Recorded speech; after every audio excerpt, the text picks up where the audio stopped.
The Parthenon of Athens, a journey into the perfection of Greek art. Welcome to the Acropolis of Athens. From above, the city unfolds as a mosaic of temples, streets, and squares, with the Acropolis dominating the scene. This was the religious and symbolic heart of the polis, the place where Athenians celebrated their identity and their bond with the gods.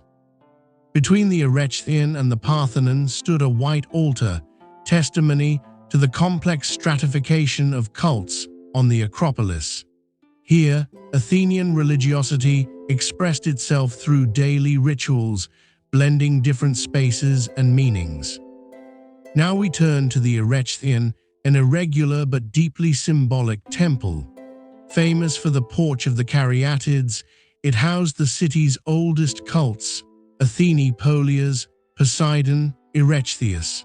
It embodied ancient traditions, alive alongside the grandeur of the Parthenon. Nearby was the Erephorion, where young girls, the Erephoroi, lived. They were chosen to weave the peplos for the statue of Athene, rituals that intertwined religion, civic life, and education. On the north side of the Parthenon, the metopes depicted mythical battles, Greeks against centaurs and other legendary foes. Each scene was a visual lesson in virtue, order, and civilization.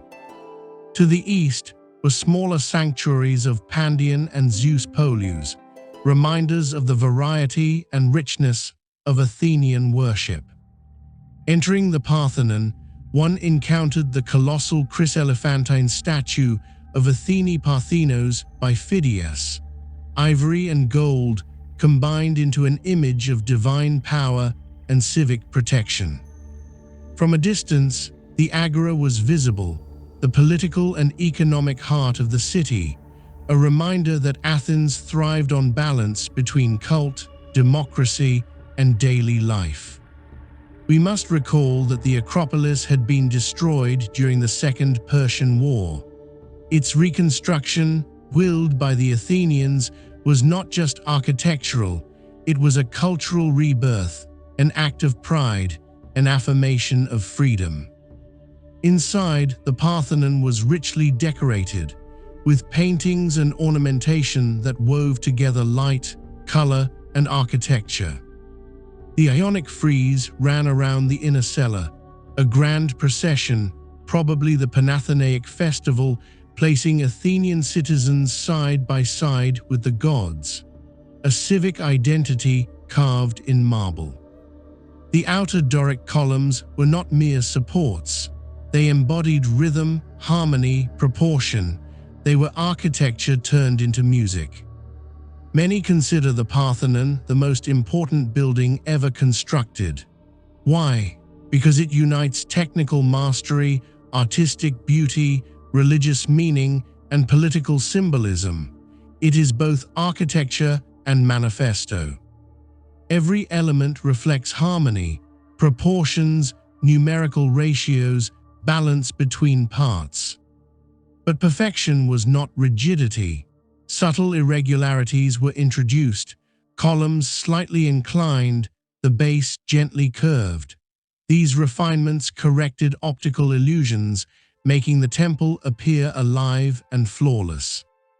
The east pediment depicted the birth of Athene from Zeus's head, an epic scene that welcomed worshippers into the temple.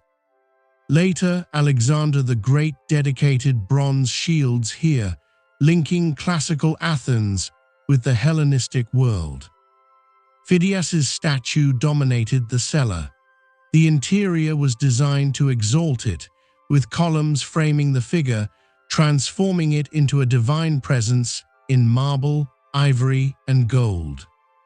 The west pediment showed the contest between Athene and Poseidon for Attica, another foundational myth immortalized in marble.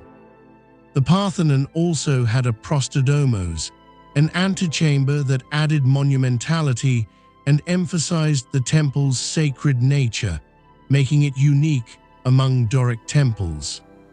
The Parthenon is not just a building, It is the manifesto of an era, the symbol of Athenian greatness, the celebration of the goddess and the city itself.